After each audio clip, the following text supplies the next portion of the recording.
नमस्कार, मी अश्विन बापट. पैसा झाला मोठा मध्ये आपल्या सगळ्यांचं मनापासून स्वागत. या आजच्या एपिसोडमध्ये आपण तुमच्या गुंतवणुकी संदर्भातले प्रश्न घेणार आहोत. आम्हाला जरूर प्रश्न विचारा. गुंतवणूक सल्लागार निखिल नाईक आपल्या सोबत आहेत. 66160216 आपला नंबर आहे. 66160 मात्र त्यापूर्वी सध्याची बाजारातली नेमकी स्थिती, रुपयाची नेमकी काय पोझिशन आहे, या सगळ्या संदर्भात आपण नाईक सरांशी बोलूया.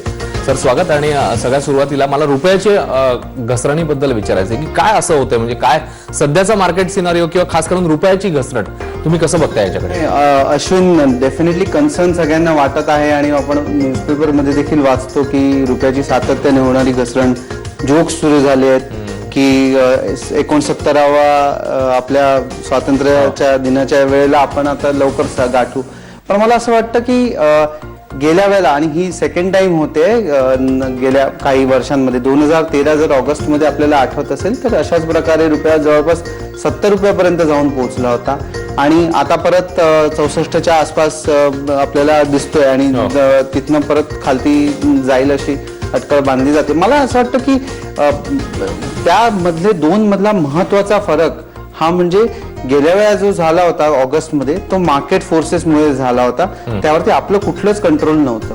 ह्या वेळेला जो आता रुपयाची घसरण होते आहे आणि तिकडे कुठेतरी आरबीआय त्याला होऊ, म्हणजे ती अटकाव करत नाहीये किंवा इनफॅक्ट आरबीआयला देखील वाटतं की ते केले पाहिजे. ह्याचं कारण असं आहे की युआनमध्ये, चायनीज युआनमध्ये होणारी मोठ्या प्रमाणावर जे डिव्हॅल्युएशन होत आहे, त्यामुळे कुठेतरी आपल्याला असं बघायला मिळतंय की आपले एक्सपोर्ट्स अनअट्रॅक्टिव्ह होतील आणि त्यामुळे आपलं डिव्हॅल्युएशन देखील आरबीआयला करायला म्हणजे त्यांना काही हरकत नाही असं वाटतंय. आणि ह्या पार्श्वभूमीवर की आपण कॉम्पिटिटिव्ह राहावं, हा एक महत्वाचा मुद्दा आहे सध्याच्या परिस्थितीमध्ये. आणि दुसरा महत्वाचा म्हणजे ऑगस्ट 2013 मध्ये it was because of market forces. मार्केट्समध्ये झालं, आपलं काही कंट्रोल नव्हतं. ह्या वेळेला आपण कुठेतरी आपले जे फॉरेन रिझर्व्ह आहेत किंवा ओव्हरऑल बाकीची परिस्थिती जर आपण बघितली तर त्या मानाने आपण क्वाईट कम्फर्टेबल आहोत असं मला वाटतं. आता तुम्ही चीनच्या मार्केटचा देखील उल्लेख केला आणि त्या दोन कनेक्शन कडे तुम्ही कसं बघताय आणि येत्या काळामध्ये मग रुपया स्थिरावेल की नाही, म्हणजे काय वाटतं तुम्हाला? नाही, मला नाही वाटत की रुपयाला अशी म्हणजे काही असं स्थिरावेल काही नाही, इतकी भीती बाळगण्याची गरज आहे. जे आपण सध्याच्या परिस्थितीमध्ये बऱ्याच प्रमाणात कंट्रोलमध्ये आहोत ओव्हरऑल सिच्युएशनच्या. राहिली गोष्ट चीनमध्ये होणारी पडझड जर आपण बघितली तर 2-3 गोष्टी चीनमधनं होणार, आणि आपण काही वेळापूर्वी उल्लेख देखील केला होता काही शोज पूर्वी मध्ये की ऑइलमध्ये आपण बघतो की $40 ऑइल येऊन ठेपलंय. कारण जे सगळ्यात मोठं मॅन्युफॅक्चरिंग कंट्री होती चीन, त्यामध्येच जेव्हा डिमांड स्लो डाऊन होणार तर त्याच्या भीतीमुळे ऑइलचे प्राइसेस देखील खालती जाताना दिसत आहेत आपल्याला. त्या दुसऱ्या पार्श्वभूमीवर आपल्याला कमॉडिटीज चे प्राइसेस, म्हणजे स्टील पासून तुम्ही कुठचीही कमॉडिटी घ्या, आज ती म्हणजे सर्व नीचांक गाठताना आपल्याला दिसते. ह्या पार्श्वभूमीवर मला वाटतं की आपण सगळ्यात जास्त कन्झ्युम करतो प्रॉपर ह्या सगळ्या गोष्टी, कमॉडिटीज असो किंवा ऑइल असो, तर आपल्याला फार मोठ्या प्रमाणावर आपल्या इकॉनॉमीसाठी चीनच्या पडझडीपासून फायदा होणार आहे. दुसरी रिस्क डेफिनेटली अशी आहे की चीन कुठेतरी वस्तू डंप करायला सुरुवात करेल, स्वस्त विकायला सुरुवात करेल आणि त्याला आपल्या एक्सपोर्ट्सनी कसं काउंटर करावं, हा मात्र थोडासा प्रश्न राहणार आहे. आणखी एक मुद्दा जो गेल्या काही काळामध्ये खरं म्हणजे खूप चर्चेमध्ये होता, जो संसदेत देखील गाजला, तो मुद्दा अर्थातच जीएसटी बद्दल मला विचारायचं आहे तुम्हाला की ते वर्कआउट अजून होऊ शकलेलं नाहीये सगळं, तर त्याचा किती इम्पॅक्ट या सगळ्या गोष्टींवर होऊ शकतो किंवा होईल? नाही, नक्कीच. म्हणजे जीएसटीची अंमलात आणणं खरं आवश्यक आहे आणि खूप वर्षापासून हे पेंडिंग आहे. आणि मला असं वाटतं की मार्केट्सनी ही अनिश्चितता कुठेतरी आता फॅक्टर केली. आपण जर गेल्या काही काळामध्ये मार्केट्समध्ये येणारी मरगळ बघितली, निराशेचं वातावरण जर बघितलं तर ते मला वाटतं ह्या सगळ्या फॅक्टर्स कुठेतरी ते फॅक्टर करताय, डिस्काउंट करताय आणि प्राइसमध्ये ते येताना आपल्याला दिसतंय.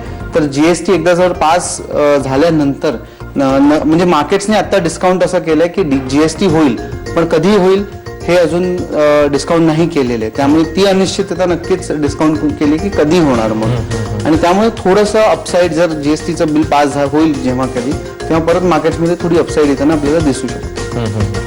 मार्केटचा पण आता जर आपण स्पेसिफिक म्हणजे आपण रुपयाबद्दल बोललो, आपण जीएसटी बद्दल बोललो, पण येत्या काळामध्ये खास करून जेव्हा रुपयाची अशी स्थिती आहे थोडीशी डायसी आणि तुम्ही म्हणता की कदाचित स्थिरावेल, पण त्या बॅकग्राऊंडला मार्केट सिच्युएशनकडे तुम्ही कसं बघता? जर आपण मार्केट्सकडे बघितलं ना, आणि मी जर माझ्या तज्ज्ञ मित्रांशी बोलतो किंवा आपण न्यूजमध्ये वाचत असाल, तुम्ही तुमच्या तज्ज्ञांशी आपण टी व्हीवरती बघतो, तर काय गोष्टी आपल्याला डिस्कस होताना दिसत आहेत. तर डिस्कशन होत आहे की जीएसटी पास झालं नाहीये, चीन स्थिरावत नाहीये, चीनचं डिव्हॅल्युएशन चालू आहे युआनचं, आणि त्यामुळे आपल्याला फार मोठा फटका पडणार आहे.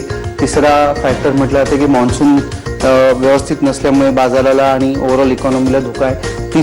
चौथा फॅक्टर बोलला जातो तो म्हणजे US-मध्ये व्याजदर आता वाढतील, तर त्यामुळे परत US-मध्ये व्याजदर वाढतील तर आपल्याला कुठेतरी त्याचा पैसे परत US-मध्ये जायला सुरुवात होतील, इमर्जिंग मार्केट्समधनं US-मध्ये जायला सुरुवात होतील. तर ह्या सगळ्या पार्श्वभूमीवर भवितव्य काही खरं नाही, असं म्हणजे थोडंसं अनिश्चितता किंवा रिस्की होत चालले आहेत मार्केट्स, असं कुठेतरी संभ्रमाचं वातावरण, कन्फ्युजनचं वातावरण मार्केट्समध्ये तयार होताना दिसतंय. मला असं वाटतं, आणि आपण जर 14 महिने मागे गेलो तर 14 महिन्यापूर्वी याहून जास्त अनिश्चितता होती, आणि तेव्हा मात्र सगळेजण खूप एक्साइटेड होते. सगळ्यांनी आपल्या म्हणजे गुंतवणूकदारांनी पासून तज्ज्ञांनी देखील फार मोठ्या प्रमाणावर कॉल दिला होता की गुंतवणूक केली पाहिजे, जेव्हा मोदी गव्हर्नमेंट आलं होतं तेव्हा. आणि लोकांनी मग आपण बघितलं की infrastructure stocks, PSU bank stocks, आणि असं देखील म्हटलं गेलं की ज्या कंपन्या सरकारशी निगडीत असतील त्यांना फेवरेबल अशा कंपन्यांमध्ये गुंतवणूक केली. चित्र उलट झालंय. गेल्या 14 महिन्यात स्टॉक मार्केटने केवळ 10% रिटर्न दिले. मला वाटतं ह्या पॉइंट पासनं रिटर्न जास्त येण्याची शक्यता जास्त आहे, कारण निगेटिव्ह न्यूज जास्त आहे, संभ्रमाचं वातावरण जास्त आहे. तर मला वाटतं ही एक उत्तम संधी परत मार्केट देते गुंतवणूक करायला. निश्चित. आणि याच अनुषंगाने आणखी काही आपल्याकडे टिप्स नाईक सरांकडून घ्यायच्यात, पण एक फोन आपल्याला आलेला आहे. नवी मुंबईतनं अमित गांधी बोलतायत. नमस्कार अमितजी, आपला प्रश्न विचारा. नमस्कार. बोला. मला माझ्याकडे काही कंपनीचे शेअर्स आहे लॉंग टर्म साठी घेतलेले. माझ्याकडे फार्मा कंपनीचे शेअर्स आहेत, सन फार्मा, लुपिन, सिप्ला, आणि एक बँकेचा शेअर घेतलाय लॉंग टर्म साठी, येस बँक. हे घेतलेलं आहे 3 to 5 इयर्स व्ह्यू साठी. हे लॉंग टर्म ठेवले पाहिजेत का, असं माझा प्रश्न. हे लॉंग टर्म त्याने ठेवावेत का? हा, नक्की.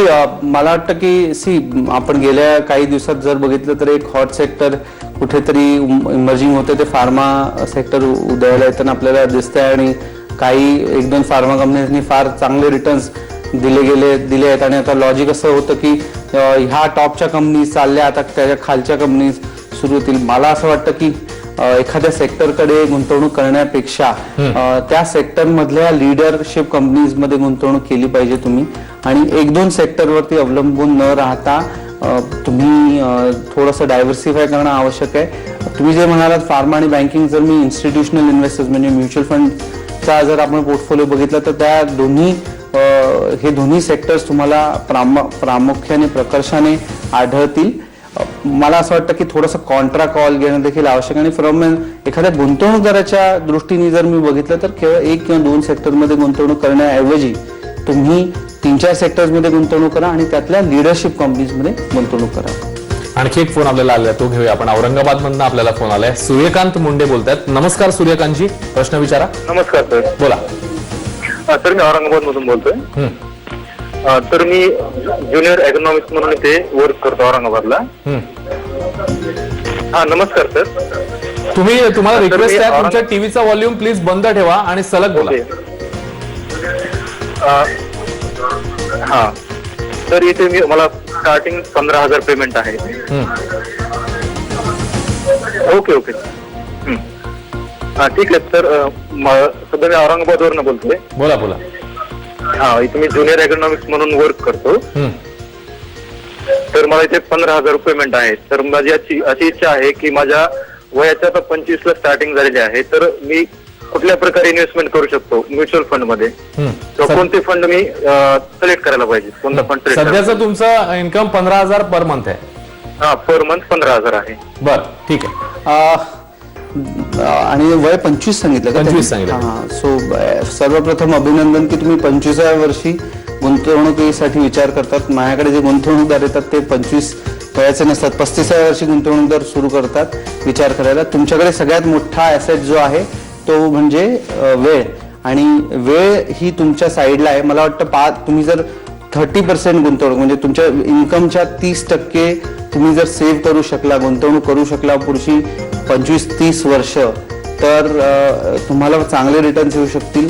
तुम्ही SIP सुरू करू शकता, एखादा डायव्हर्सिफाईड इक्विटी म्युच्युअल फंड निवडावा. ज्या फंडसाठी तुम्ही पुढचे 20 वर्ष 10 वर्ष त्या नावाशी तुम्ही कम्फर्टेबल असाल असा तुम्ही एखादा फंड निवडू शकता. मात्र एक करा की आता तुम्ही मार्केट्स चांगले आहेत म्हणून आणि तुमचं उत्पन्न नवीन सुरू झालंय म्हणून कदाचित गुंतवणुकीचा विचार करत आहात. जेव्हा मार्केट्स खराब होतील आणि पुढच्या 30 वर्षामध्ये असे 2-3 वेळा वेळ येईल की तुम्हाला वाटेल की तुम्ही फार मोठी चूक केली, गुंतवणूक करायला नको होती, पण तुम्ही ते 5,000 किंवा 3,000 जे काही तुम्ही आता सुरू कराल ते नक्की चालू ठेवा पुढची 30 वर्ष, आणि त्या 30 वर्षामध्ये तुम्ही नक्कीच बघू शकता की तुम्हाला काय प्रकारे त्याचे रिटर्न्स येतील. म्हणजे मला असं वाटतं की जर तुम्ही हे कायम ठेवलं पुढचे 30 वर्ष, तर आय डोंट थिंक तुम्हाला रिटायरमेंटसाठी ह्या आज जी गुंतवणूक सुरू कराल त्याशिवाय दुसरं काही करायची गरज देखील पडेल. आणखी एक आपल्याला फोन आला, तो आपण आता घेऊया. दिलीप सुतार बोलतायत कल्याणहून. नमस्कार दिलीपजी, आपला प्रश्न विचारा. नमस्कार, बोला. मला एक प्रश्न विचारायचा होता. हा, शॉर्ट टर्म साठी कोणती फायदेशीर आहे गुंतवणूक सध्या? शॉर्ट टर्म पिरियड साठी किती वर्षासाठी करायची आहे? समजा 5 ते 7 वर्ष. ठीक आहे. याचं उत्तर आपण ब्रेक नंतर घेऊया. एक छोटासा ब्रेक घेणार आहोत. तुम्ही तुमचे प्रश्न असेच सुरू ठेवा. 661602216 आपला नंबर आहे. एक छोटासा ब्रेक घेतोय, लगेच परत येणार आहोत. पात्रा ABP मास.